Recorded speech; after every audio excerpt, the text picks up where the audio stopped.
በህይወት ጉዞህ ላይ ሌላው አራተኛው ምክሬ ሁሌም ተሐድሶ ያስፈልጋል። ሁሉም የህይወት ክፍሎችህን ሁሌም ልታንጻቸው ይገባል። የሰው ልጅ አራት ነገሮች እንዳሉት ይታመናል። አእምሮ፣ መንፈሱ፣ አካሉና ስሜቱ። ማይንድ፣ ቦዲ፣ ኢሞሽን እና ስፒሪት ይሉታል። አራት ነገሮች አሉ። እነዚህ በህይወት ጉዞህ ላይ ሁሌም እድሳት ያስፈልጋቸዋል።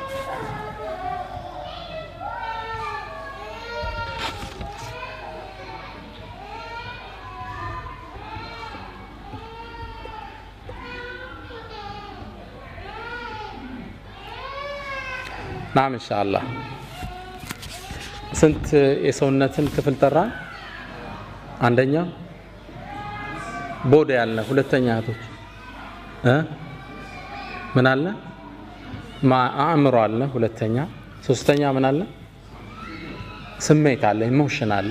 አራተኛ ዋናውን ረሳችሁ፣ ስፒሪት መንፈስ አለ የሰው ልጅ።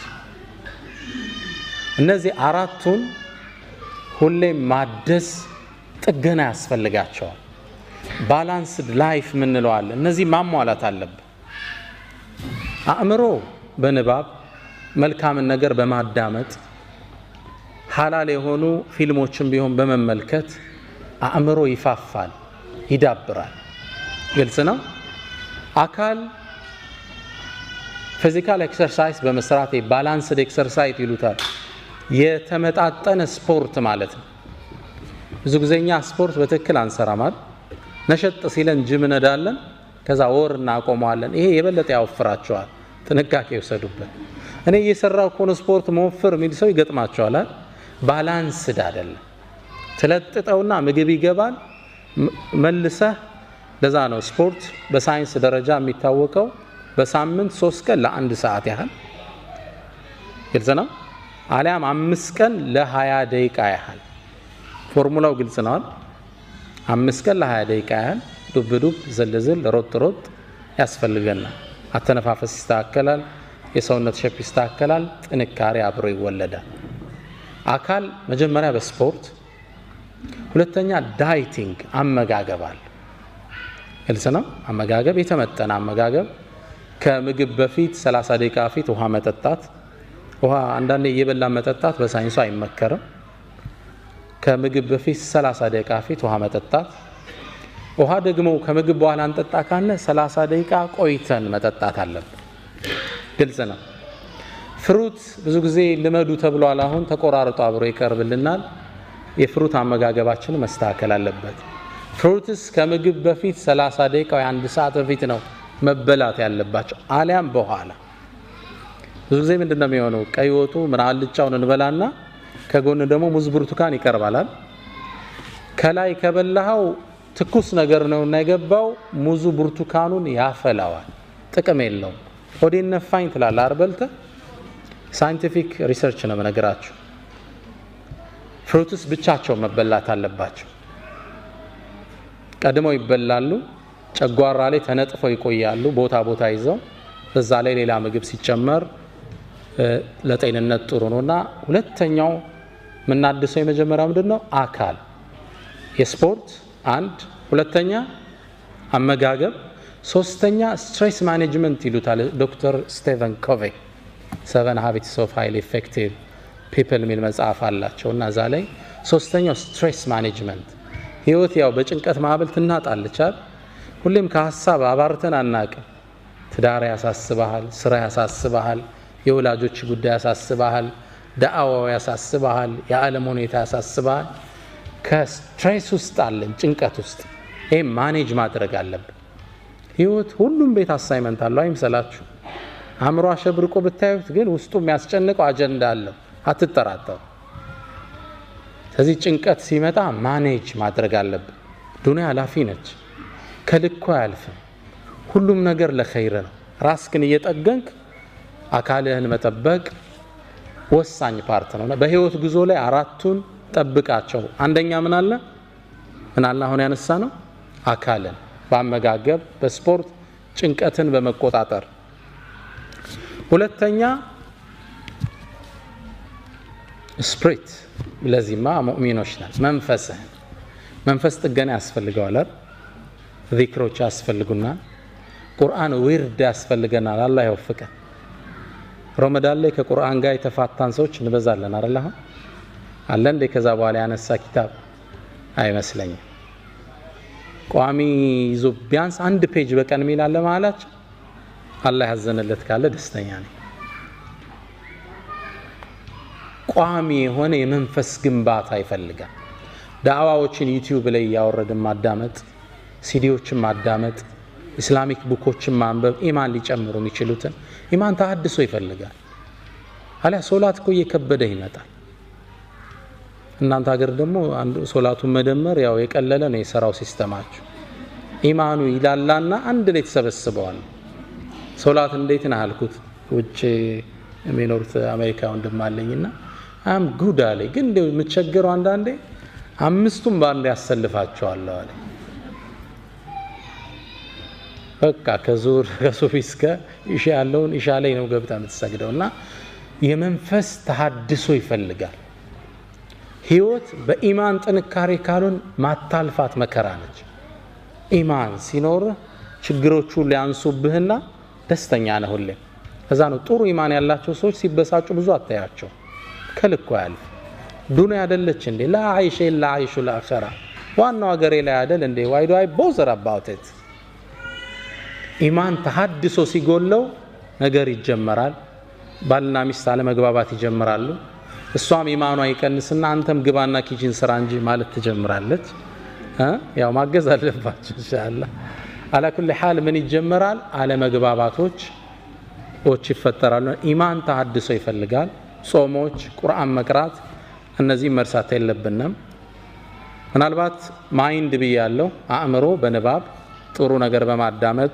ይፋፋል ህይወት ይላል አልበርት አንስታይን ህይወት እንደ ብስክሌት ናት ይላል ሁሌም ላለመውደቅ ባላንስህን ጠብቀህ መረገጥ አለብህ ይላል ከዚህም መዚህ መጠበቅ አለ በአእምሮህንም አካልህንም መንፈስህንም ስሜትህንም ሁሌ ባላንስ አድርገህ መሄድ አለብህ አንዱ ላይ ብቻ እናተኩርሽ ባላንስድ ህይወታችን ሻርፕን ደ ሶው ይሉታል ሁሌ ሞረዱን መሳል ይፈልጋል ስትታደስ ነው የመስራት ወኔ የሚጨምረው የመለወጥ ወኔ የሚያድገው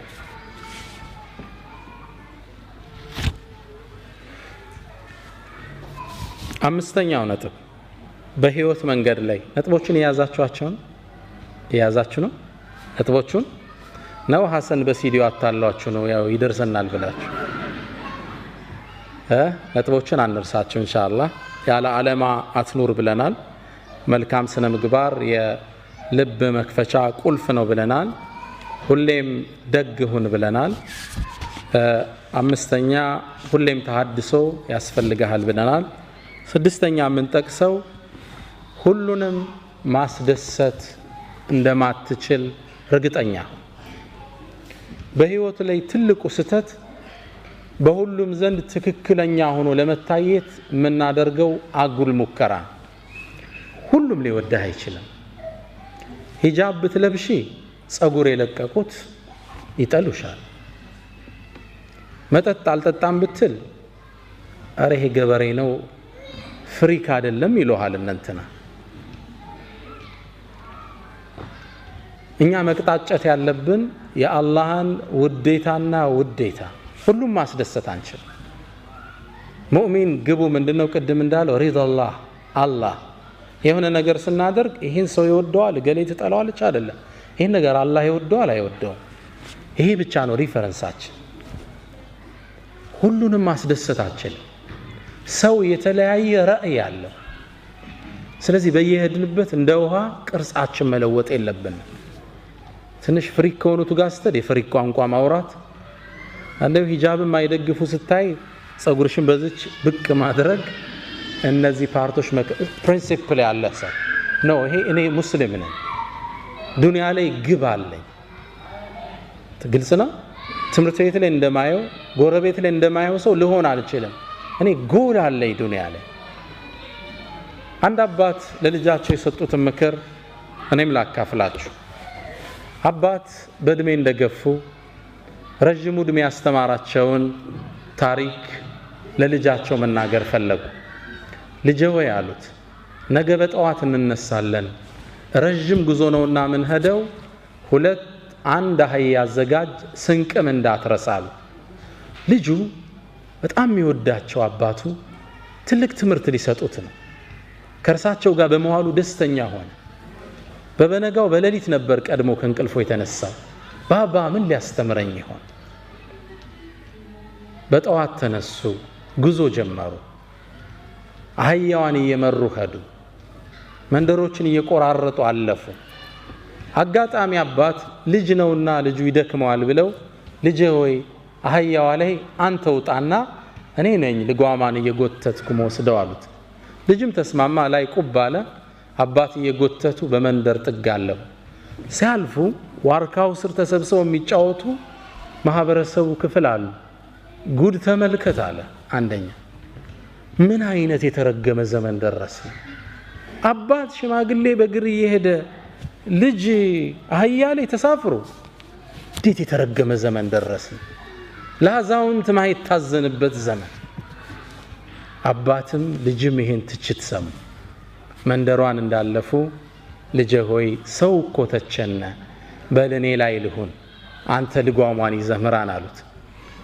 ልጅ ልጓሟን ይዞ መምራት ጀመረ። በሌላ መንደር አለፉ። የሆነ ዛፍ ስር ቡና የሚጠጡ ሰዎች ነበሩ። ፀሐይ ነው፣ ያው ቀኑ እየተጋመሰ ነው፣ ፀሐይ በርትቷል። ልጅ ልጓሟን ይዞ ላቡ ጠብ ጠብ ይላል። አባት ደግሞ አህያው ላይ ቁጭ ብለው ይሄዳሉ። ያ ማህበረሰብ ደግሞ ሌላ ትችት ጀመረ። እዝነት የሌለበት ዘመን አሉ። አሁን ይሄ አንድ ፍሬ ልጅ በእግሩ በፀሐዩ ሲደክም እርሱ ላይ ቁጭ ብሎ ይሄዳል። የአባት አንጀት የሌላቸው አሉ። ግልጽ ነው። አባትም ልጅም ይሄን ትችት ሰማ። ልጄ ወይ ሰማህ እንዴ? አዎ። ታዲያ ምን እናርግ? በቃ ባባ አብረን እንውጣ አባት አለ። ተስማማ። በዚህ ቃል ነው ያላቸው። አባትም ልጅም አህያዋ ላይ ተሳፈሩ፣ ጉዞ ጀመሩ። በሶስተኛው ሀገር ላይ አለፉ። መንደር ላይ ሲያልፉ አሁንም ዋርካው ስር ቡና የሚጠጡ ሰዎች አሉ። አይ ጉድ አለ አንደኛው ተነሳ። እንዲሁ ለዚች ለማትናገረው እንስሳ ማይታዘንበት ዘመን ሁለት ሰው ይወጣባታል። ታሳዝናለች። አየው እንደው ይህች እንስሳ አላህ የፈጠራት እንስሳ እንደው መከራዋን ለሁለት። ትንሽ እንዳለፉ ልጄ ሰማህ እንዴ ትችታቸው? አዎ። ምን እናድርግ? በቃ በእግራችን እሷም ትሄድ እኛም እንሄድ አላቸው። ሁለቱ ከፊት ለፊቱ ነው። መንገድ እያቆራረጡ በአንድ መንገድ ጥግ አለፉ። ፀሐዩ በርትቷል። አህያዋ ከኋላ፣ ሁለቱ ከፊት ልጓሟን እየመሩ። አራተኛው ማህበረሰብ ደግሞ የራሱ አስተያየት ነበር። እንዴት አይነት ጅሎች ናቸው አለ አንዱ ተነስቶ። አላህ እንስሳን የፈጠረው ልታገለግል አይደል እንዴ? እሷ በእግር እነሱ በእግር። ምን አይነት ደንቆሮዎች ናቸው! አባታውን ማስተማር የፈለጉት ትምህርት ተቋጨ። ዋርካው ስር ቁጭ ብለው ምግባቸውን ከፈቱና ልጃቸውን እያጎረሱ ልጄ ሆይ የሰውን አስተሳሰብ ልታረከው አትችልም። የአላህን አስተሳሰብ ብቻ፣ የአላህን ውዴታ ብቻ ፈልግ አሉት። ሪዳ ናስ ጋየቱን ላ ትድረክ። የሰዎች ውዴታ ማይደረስበት ጥግ ነው። ግልጽ ነው። መቅጣጨት ያለብን ይሄን ነገር አላህ ይወደዋል ነው። ሪፈረንስ ፖይንታችን ይሄን ከወደደው ታረገዋለህ። that's your goal in life። በህይወታችን ላይ ማንንም ማስደሰት አንችል። ስለዚህ በየሄድንበት ፍሪኮች ጋር ስንሆን ቅርጽ እንለውጣለን፣ ዲነኞች ጋር ስንመጣ ቅርጽ እንለውጣለን። የተዛባ ስብዕና ማዝ የለብንና የፕሪንሲፕል ሰው መሆን አለብን ነው ስትል አቋመን። ሰዎች እንዲህ አይነትን ሰው ነው ደግሞ በጣም የሚያከብሩት። ኖ እሷ እኮ እንዲያትወድም ይባላል። ቋሚ ባህሪው አይታወቅም። ኖ እሱ እንዲህ በጭራሽ አይመቸው፣ እሱ ፊት አታንሳ ይባላል። እንዲህ ግን እጥፍ ምትል ከሆነ ተራ ሰው ትሆናል። ስለዚህ ስድስተኛው በህይወት መንገዳችን ላይ የሰዎችን ውዴታ ትተን የአላህን ውዴታ እንቅጣጭ። ግባችን አላህ ይሁን። ዱንያ አጭር ነች አይደል ወንድሞች? ስንት ዓመት ከፍተኛ 50 60 ሾርት ቱ ሾርት። ምናልባት አብዛኞቻችን እስካሁን የኖርነውን ያህል ላይቀረን ይችላል። አብዛኞቻችን ከኖርነው ሩቡን ነው ከዞዲያ ምን ጨምረው ምናልባት it's too short። ቅርጽህን መለወጥ የለበት። ፕሪንሲፕል ዋይዝ መሆን አለበት። ዓላማ ያለህ ሰው ጎልህ አላህን ነው፣ ወደሱ መቅጣጨት። ምናልባት እንደ መጨረሻ አንድ አካል መሆናችንን አንርሳ። የትናንቱን ትምህርት ለማጠናከር ነው። ነቢዩ መሐመድ ሰለላሁ ዐለይሂ ወሰለም مثل المؤمنين في تواديهم وتراحمهم وتعاطفهم የሙእሚኖች እኮ እርስ በርስ መዋደድ፣ አንዱ ለአንዱ የሚያሳየው ዘኔታ፣ አንዱ ለአንዱ የሚያሳየው የስሜት ዝንባሌ ከጀሰድን ዋሂድ እንደ አንድ አካል ነው። ሱብሃንአላህ የረሱል ገለጻ እንዲህ ወደ ጎን ርዝመት የለውም፣ ወደ ስር ነው ጥልቀት ያለ፣ ሆሪዞንታል አይረዝምም። ኦቲቱ ጀዋሚዕል ከሊም ነው የሚለው ነገሮችን ሰብስቤ ማስረዳት ችሎታን አላህ ሰጥቶኛል ይላል። እንዲህ አይረዝምም፣ እንዲህ ነው የሚጠልቀው። የሙእሚኖቹ ማንነት እኮ አሉ እርስ በርስ ሲዋደዱ፣ ሲተሳሰቡ፣ ሲተዛዘኑ ከጀሰድን ዋሂድ እንደ አንድ አካል إذا اشتكى منه عضو አካል ውስጥ አንድ አካል ሲጎዳ تداعى له سائر الجسد بالسهر والحمى። እጅህን ብትቆረጥ እንቅልፍ ይመጣ አይመጣ? ይሄ ነበር የተቆረጠው። ለምን መተኛት አይችልም? ጥርስህን አሞ እንቅልፍ ይመጣ? ጥርስ ነበር እኮ የታመመ። ሌላው ለምን አይተኛም? እጅ ለምን ነው ማያርፈው? እግር ለምን ነው አደብ ይዞም አይተኛም? አይተኛም። አንድ ነው። የወንድምህ ጉዳት ያንተ ጉዳት ነው። የእህትሽ ውድቀት ያንቺ ውድቀት ነው። አንድ አካል ነው። ለመጠፋፋት ማሰብ የለብንም። አብረን ነው የምንወድቀው። አንዴ ይባላል እኮ ጥርስ ተበሳጨና ምላስ ላይ ዛቻን አቀረባል። ምናባዊ ወሬ ነው። ጥርስ ተበሳጭቶ ነው። አንቺ ምላስ አርፈሽ ቁጭ ካላልሽ ቀርጥፌ ነው ማሳረፍሽ አላት። ግልጽ ነው።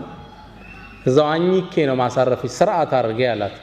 እሷም በስጨት አለችና አንተም ስርዓት አልስካልክ አንዱን ተሳድቤ ነው ማስረግፍ አለች። ግልጽ ነው ግልጽ አይደለም? አንተም ብቻ አይደለም ከነ 32 ቤተሰብን ማስወጣ አለች። መጠፋፋት ነው የሚሆን። ግልጽ ነው። እኔን አንተ ለማጥፋት ስታስብ አንተ ማብረን የምትወድቅ። የሙስሊም ሚዲያ ሆነ መሪህን ስተች መሪው ደግሞ አንተን ቢተች አብረን የምትወድቅ። መጠፋፋት ይሆናል። እዚህ በህይወት ጉዟችን ላይ አንድ አካል እንደሆነ እንሰብ። አንዱ ለአንዱ ጉድጓድ አይቆፍር። አንድ አካል ነው።